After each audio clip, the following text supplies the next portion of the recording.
With an extensive trade unions background and a fire in her belly, environmentalist Denise Roche entered Parliament in 2011 with the Greens. Her 2 terms were spent on the opposition benches, but she still made an impact on Aotearoa.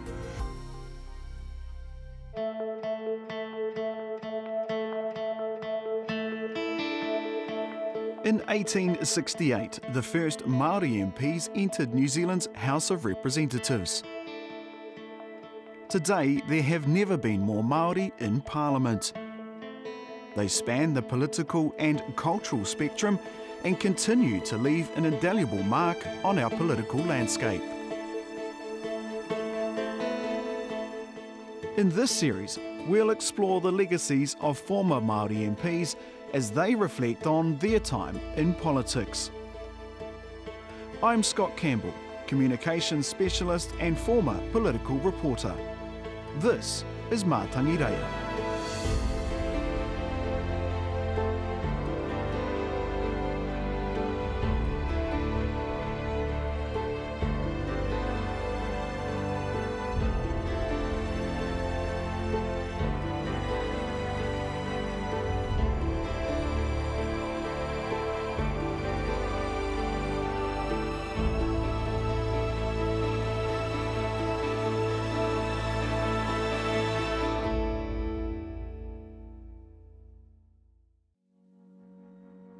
Ko wharipuhanga te maunga, ko waikato te awa, ko tainui te waka, ko raukawa te iwi, ko Ngati Huri te hapu, ko Pikitu te marae.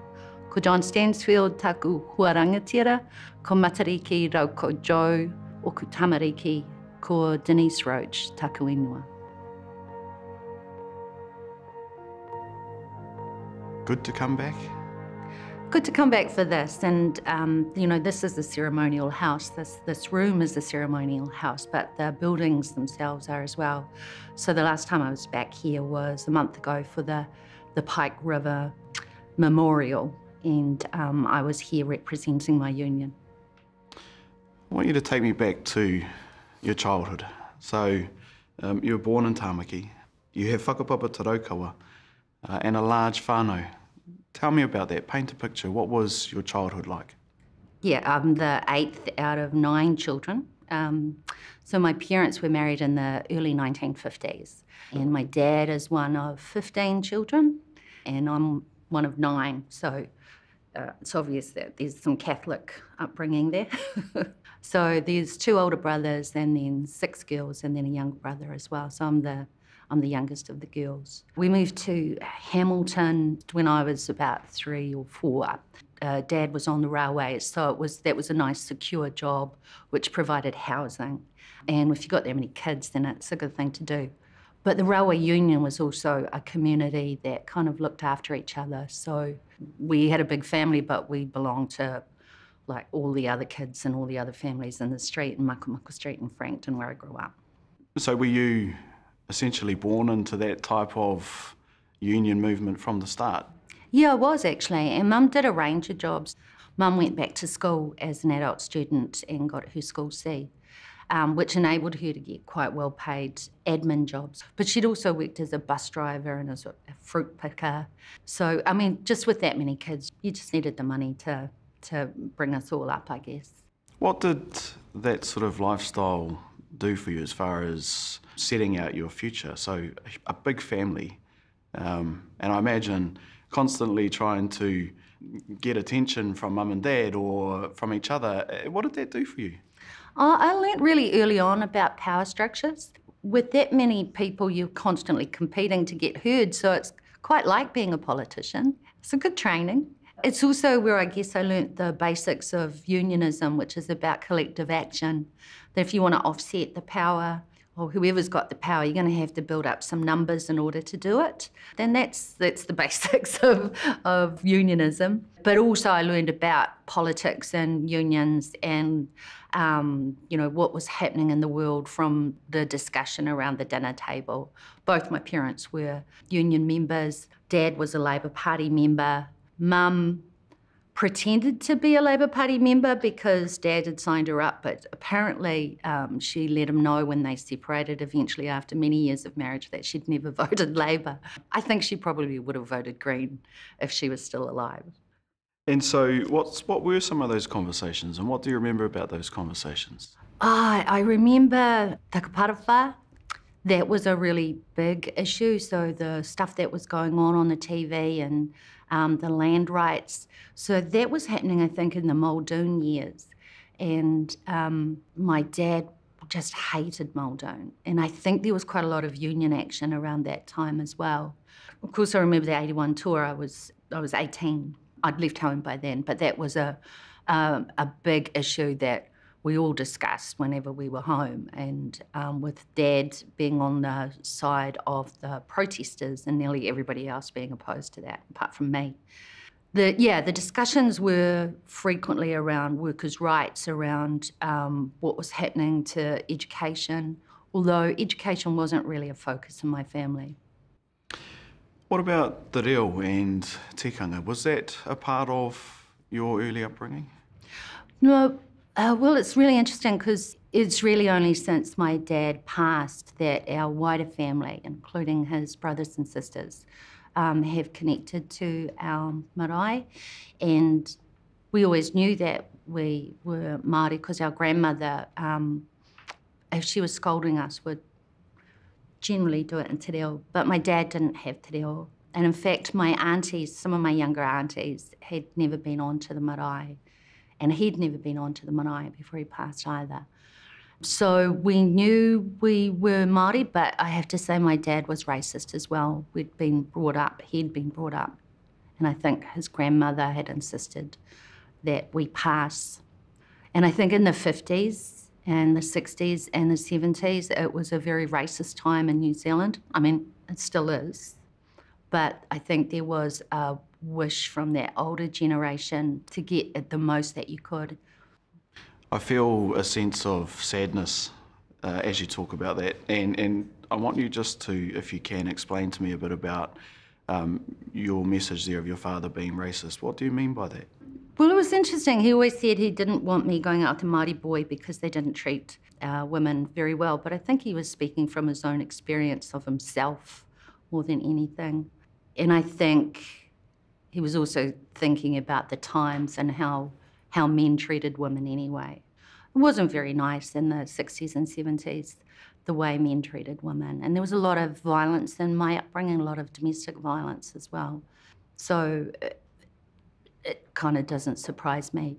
But I think there was a whole bunch of racism that everybody swallowed in order to try and get ahead. You know, in the 50s, people were saying New Zealand had the best race relations in the world when obviously this wasn't true. What sort of impact did that have on you?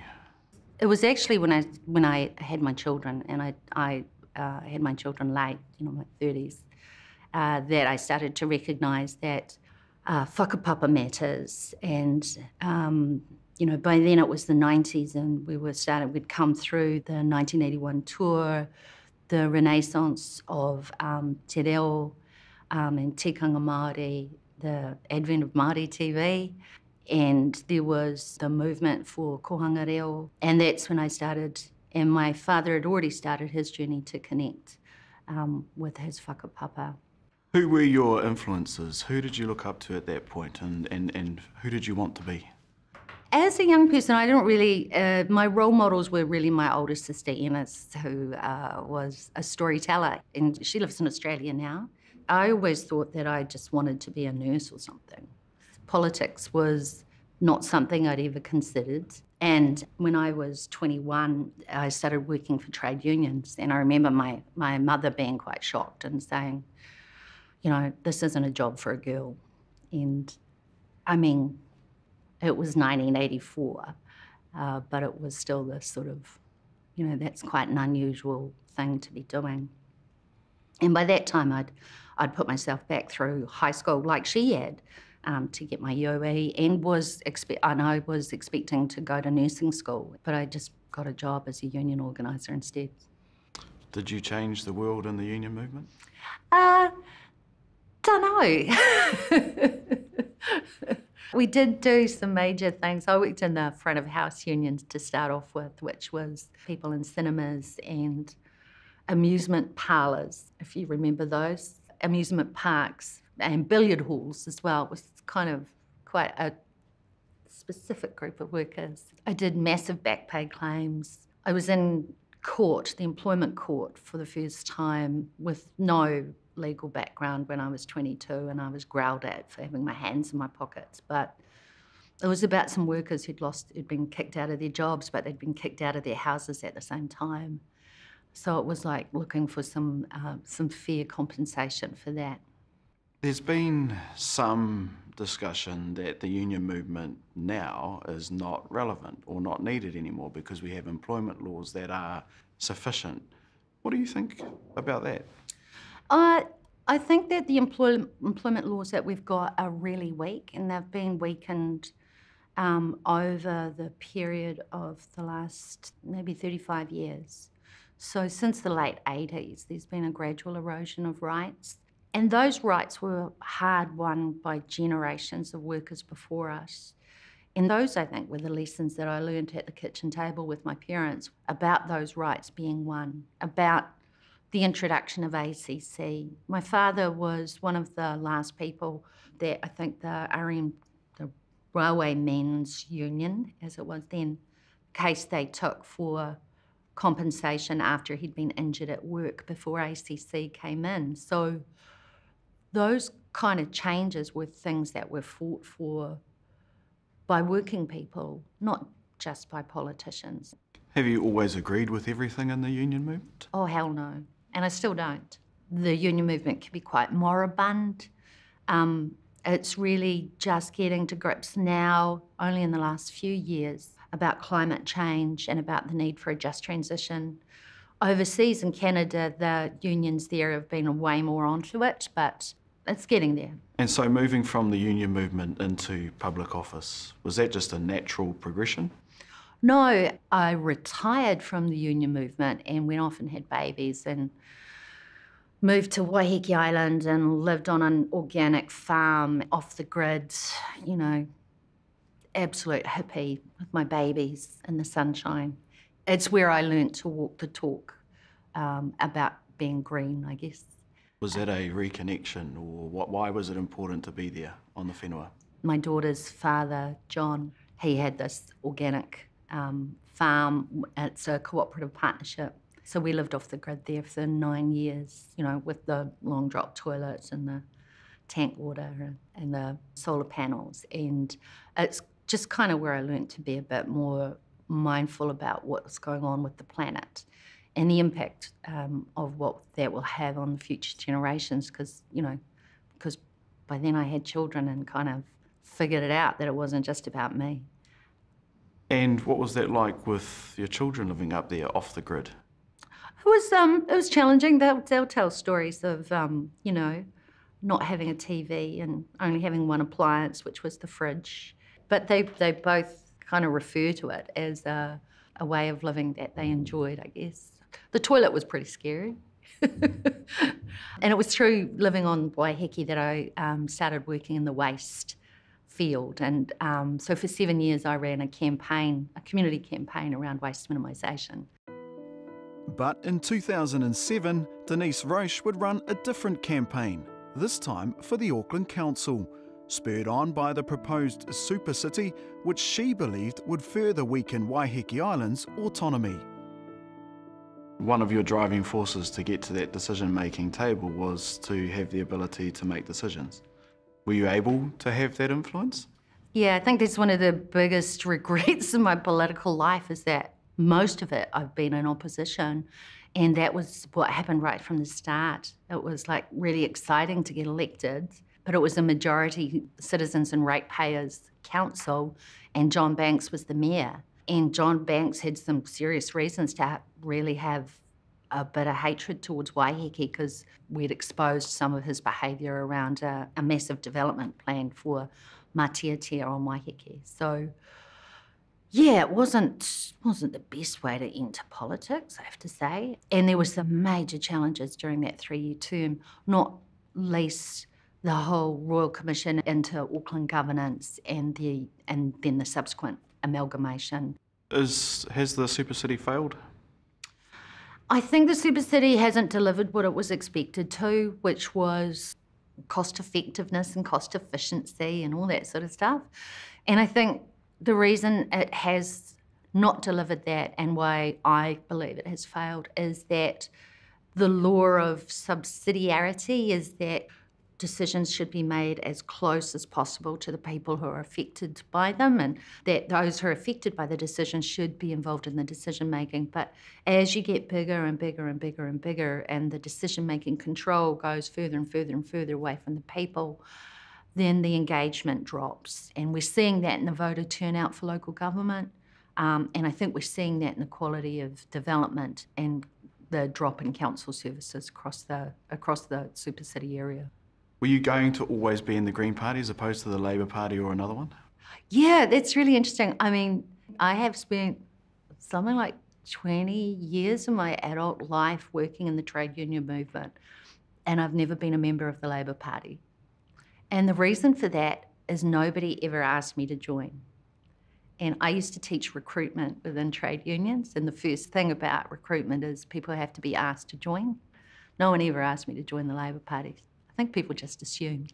But I don't think I think I followed my mother rather than my father's line in terms of politics, and she was a social credit and values kind of person. And I actually joined the Green Party in 1999.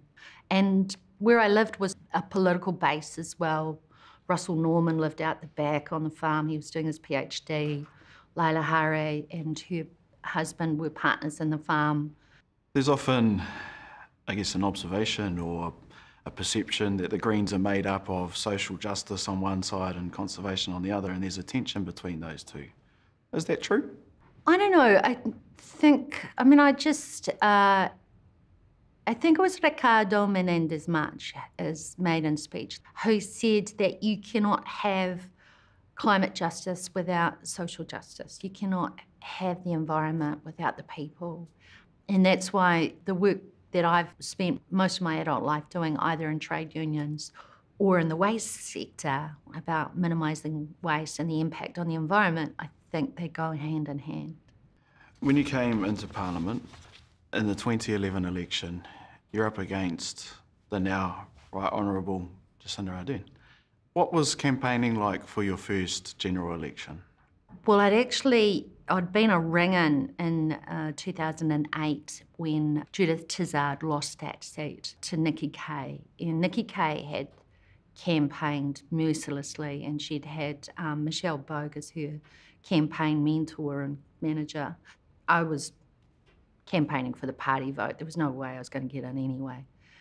In 2011, when I stood for the first time as a list-ranked candidate, and Jacinda was the candidate, I actually felt like a wet dish rag between these two women. And the sexism from the media was quite shocking. You know, there was the Battle of the Babes, which was Jacinda and Nikki Kay.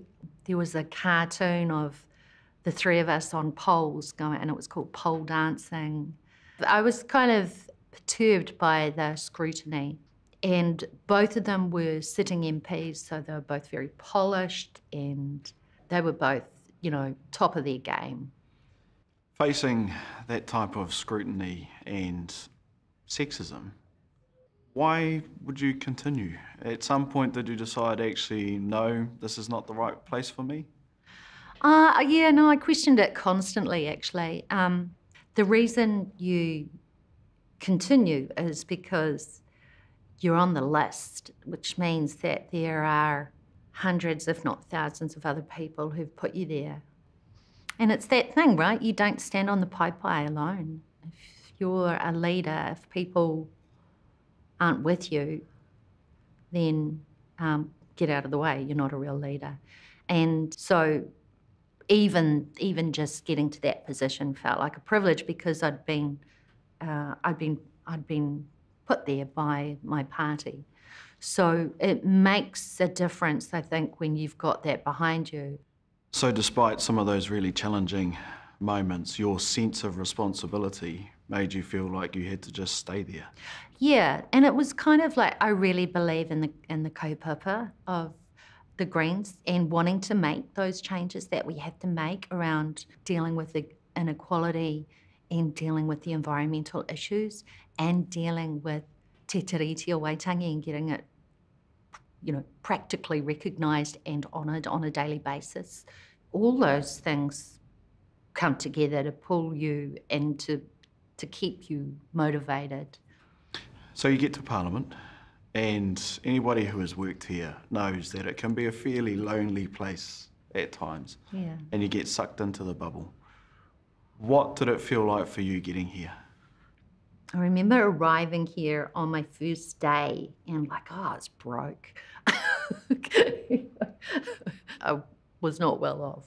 And arriving here in a taxi, then it was a grey, overcast day, and I'd been dropped off in Bowen Street, and there was the beehive, and it was like a film set. There's amazing artworks on the walls. There's incredible history, and there's meaning in every stone and every piece of wood and every po. And I don't know that I ever knew all the stories. So that's just the physical thing. And then there's this is the place where the laws of the land are made, and I get to try and help. Did you want to change the world again? Definitely. Still do. Still am. Did you get to change the world while you were here? I don't think so. Again, opposition, and I don't know what it's like to not be in opposition. But even in opposition, you can make incremental changes. And I felt like I did.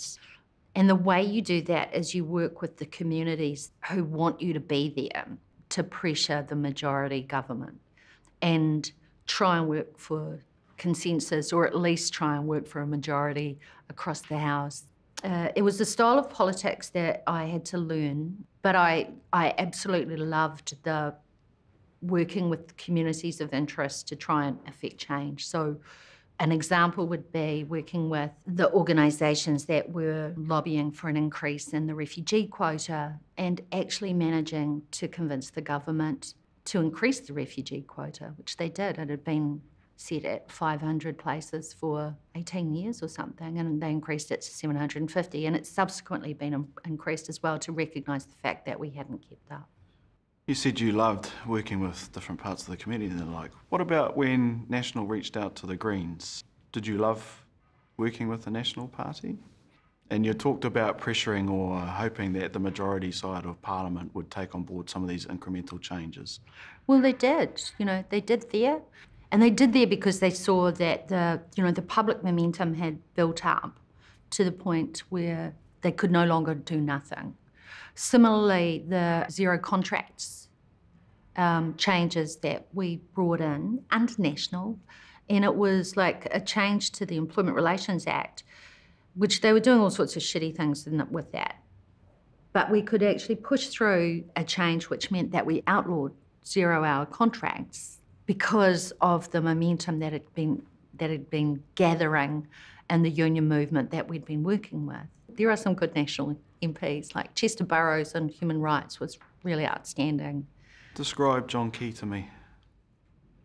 It's an interesting one, eh? I have no sense of the man, of the person. His political persona, I thought, was just shockingly horrible and reeking of a type of privilege and elitism, which I just find offensive to the very core.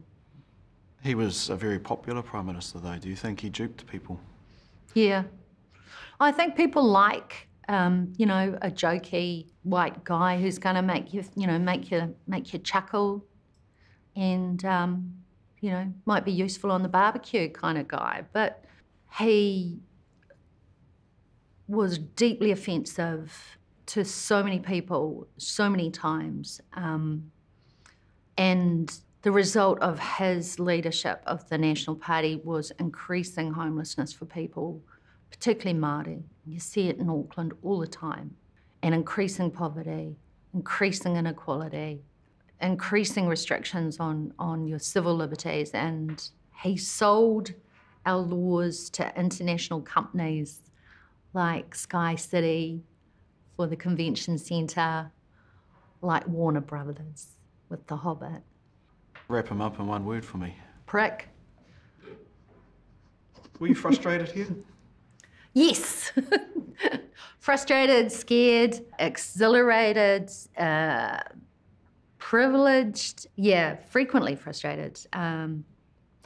But always looking for another route. You know, okay, we can't do it this way. What's another way we can get in? And I think that's the lesson that I learnt better in my second term than I did in my first. My first term, I was just basically trying to find the ropes, let alone learn the ropes.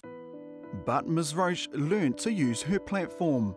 In 2015, she joined a number of politicians who walked out of the House in protest after John Key accused Labour of backing deportees who he described as rapists. Ms Roche and other women MPs revealed they were survivors of sexual abuse and demanded an apology. Do you remember that day? Yeah, I remember it very vividly. In fact, it's kind of etched in my memory. It's yeah, this is where we get the tangi, right?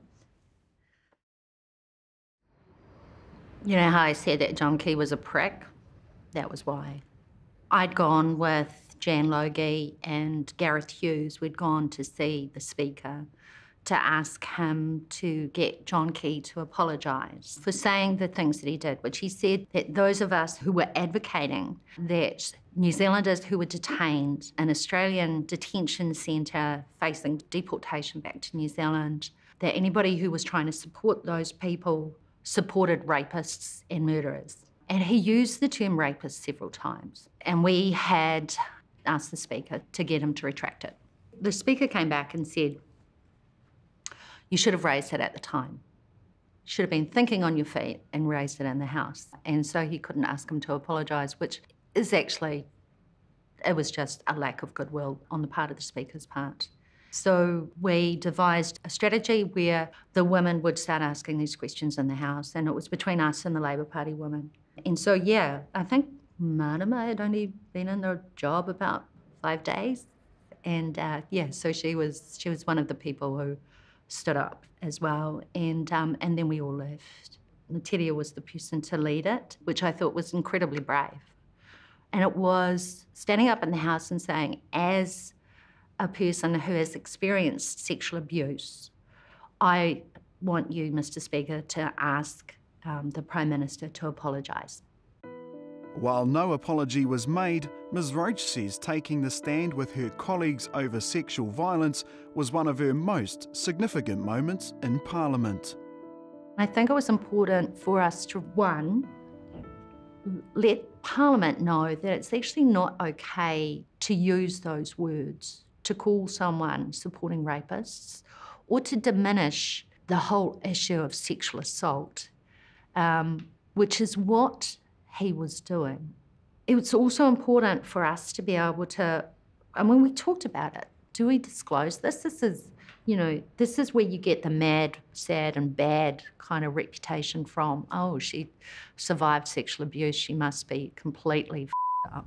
It's like people with mental health issues as well. It's like, do you disclose this publicly? Because you will wear this. You will wear this.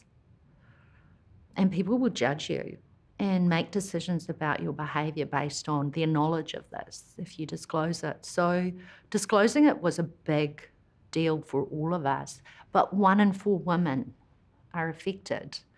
1 in 4 women face sexual assault, sexual abuse. So if you look around who's in Parliament, there's a quarter of us who are living with this and are just getting on with the business. So you're sitting in the House, and just on any given day, it's a pretty imposing place. But you know that this is about to happen. Yeah. Talk me through the feeling of sitting there.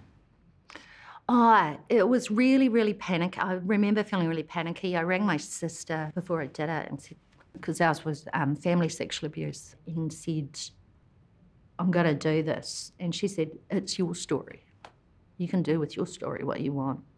Because I was worried about the collective impact. Always for me it comes back to the collective impact. The collective impact is that women who have been sexually abused by very powerful people and non-powerful people, but women who've been sexually abused, saw a whole bunch of women who are in powerful positions disclosing that they had been sexually assaulted as well, and that it's not okay to make jokes about it. Were you scared? I was scared. Sad? I was more worried about my sisters and my kids seeing that. I was scared. Yeah, I was scared. But it was a collective action that makes it powerful, impactful, and does give you a level of safety. And thank God for Materia leading that. You talked earlier about collective decisions and people sitting at the table with you. You called your sister. Had you spoken to your whānau, your children? Our family have dealt with sexual abuse throughout our lives and had come to a position of healing, which is very rare. It's rare in a lot of families. And I had talked to my kids about what had happened to me as a child. Did they know you were going to take that stance in Parliament that day? No, they didn't. I mean, how do you raise it with them? Hey, kids. What was their reaction after? Actually, they were proud of me. Yeah, they were proud of me. Was that your toughest day in Parliament? No. My toughest day in Parliament was what happened to Materia, when Materia resigned. During the Greens' 2017 campaign launch, Materia Ture attempted to highlight the punitive approach to beneficiaries, revealing that as a student, she hadn't declared rent from flatmates to WINS to prevent her solo parent benefit being reduced. She later resigned amid a media fallout. Where did you sit on that? I didn't want her to resign. When I think about it now with 2020 hindsight, I read her speech and we talked about her speech before she delivered it. This is the speech where she disclosed what she'd had to go through when she was on a benefit to support her and her family. How she had broken the rules, which is what people do to survive.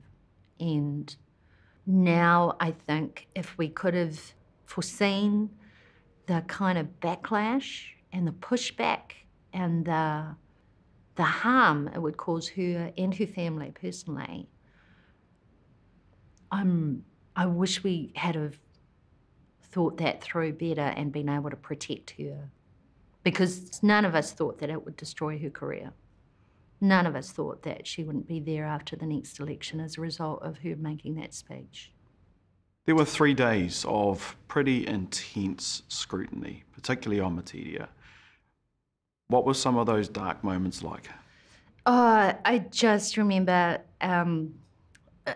because the other thing that was happening was the implosion of the Greens. So the internal ructions that occurred as a result of Materia's, wasn't so much Materia's speech, it was after that and the public scrutiny and the fact that Kennedy Graham was saying that he wanted to stand down, that he wouldn't be in a government where she was a minister, he wouldn't serve under her as his leader. And then Dave Clendon, who's another Māori MP, supported that. And so there was this internal ruction stuff happening at the same time. I just remember feeling so panicked all the time, trying to, with us trying to keep that out of the media. And we had an agreement from Kennedy initially that he would not say anything until after the election and then just quietly stand down. What were some of those discussions like? Pretty full on, yeah. We were used to, as a caucus, like there were 14 of us in a caucus, we were used to having pretty, as they say, robust conversations. But I just remember we'd got this agreement from Kennedy. Kennedy and I didn't get on, and Kennedy and I still don't get on. But actually just saying to him, look, You are my whānau. It's a dysfunctional whānau, but you're still my whānau, which means that we've got to look after each other. And I think he got it momentarily, but then he fell back again. Do you feel any sense of responsibility to what happened to Materia? I feel the responsibility of not foreseeing the backlash. I feel that responsibility. I think there's a lot of us that do. I feel like what she did, though, really changed the game. It really highlighted the fact. And it's become part of the political discourse that you can't live in dignity. You cannot cover the basics living on the benefit. And so while it was a tough day and a sad time for you, are you somewhat proud of that? I'll always be proud of her for doing that, yeah. I'm proud of her. But I don't think she should have been sacrificed. And it wasn't just her decision. Jacinda made it clear that she would not have her in her would not have Materia in her cabinet. Talk to me about Jacinda Ardern. She's a pragmatist. That's a very pragmatic answer. That is a very pragmatic answer. Jacinda is a good leader, and she has been fantastic in an emergency. And we've faced some bloody awful things over her term. And I also think she's a very canny political operator, and I would never underestimate her. This last campaign with the Greens, we saw further issues and potential splits. What was your thinking around how they handled things over the campaign? You know, I have an absolute loyalty to the Greens, and so it's kind of feels a bit disloyal to sort of be critical. But I guess it's no secret that I'm way left of James Shaw, and I think his handling of the Green School was stupid. I think Marama did a fabulous job of supporting him through it, and really he had no excuse not to know the wider Green policy. I think the party has recognised that there needs to be more of a left element within the caucus, which is why Ricardo and Tiano and Dr. Elizabeth Kerekere were elevated up the list. I mean, I still think it's a damn shame that Jack McDonald didn't get into Parliament last time, because he would have been phenomenal. Life after politics. Yeah. What's that been like for you? It's been good, actually. I considered going back into local government politics, and I stood in a by-election pretty much straight after the 2017 general election, and then spent about 18 months on the Waitemata local board, and then realised that actually if I was going to continue with local government work, I needed to reconnect with the community that I was working in. So I just sort of decided to let that go for a while. But at the same time, I was working as an organiser for First Union in the transport, logistics and manufacturing sector, which is, you know, people who are working in warehouses, people who are doing the rubbish collections and the waste recycling processing, and that was really hard work. And then this year I started a new role, which is I'm now the director of the Actors Union, Equity New Zealand. How will you be remembered here? I think within the Greens, they'll remember me as the person who made the soup for the staff. Yeah, I'm not sure how I'll be remembered here.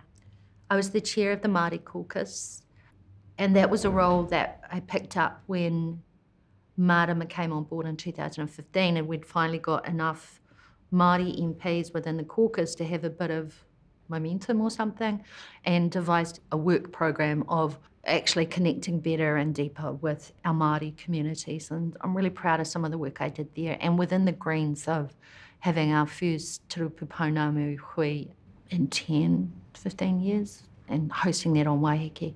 I don't know how I'll be remembered by other politicians. Hopefully, I think, as a person who stood up for working people. I think this place gave me as much as I tried to give it. I think there's the privilege of speaking and learning the historical accounts of every iwi for every treaty settlement bill that went through. I mean, that was a remarkable privilege. I asked you earlier to describe John Key in one word. I want you to describe yourself in one word.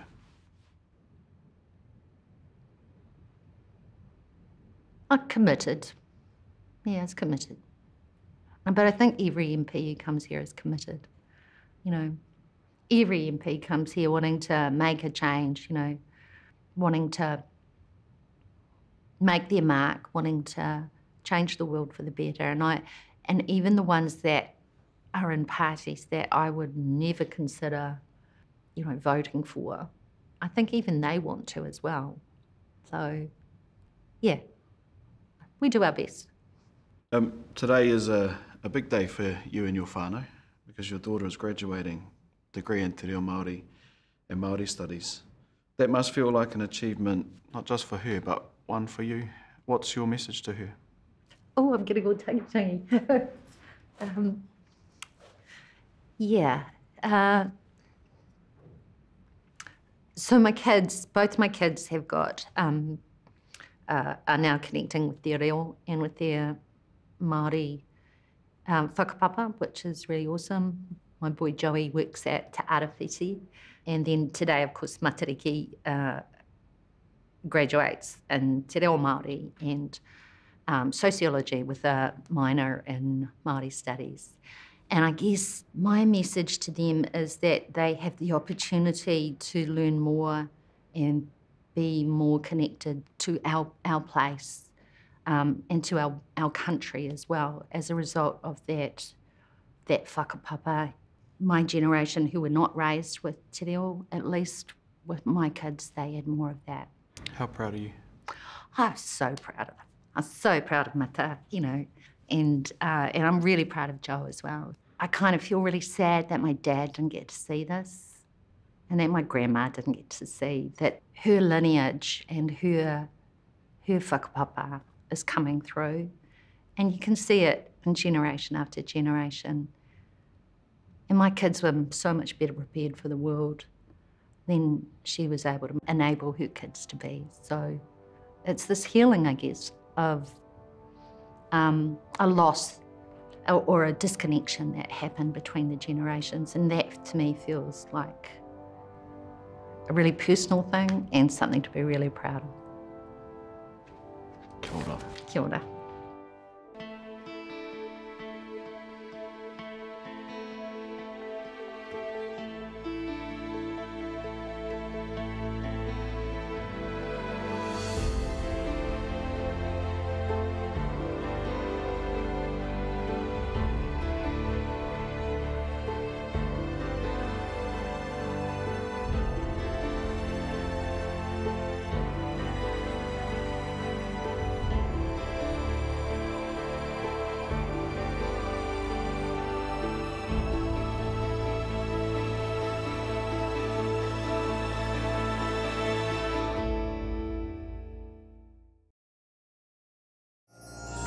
Ka nui te mihi kia irirangi te motu.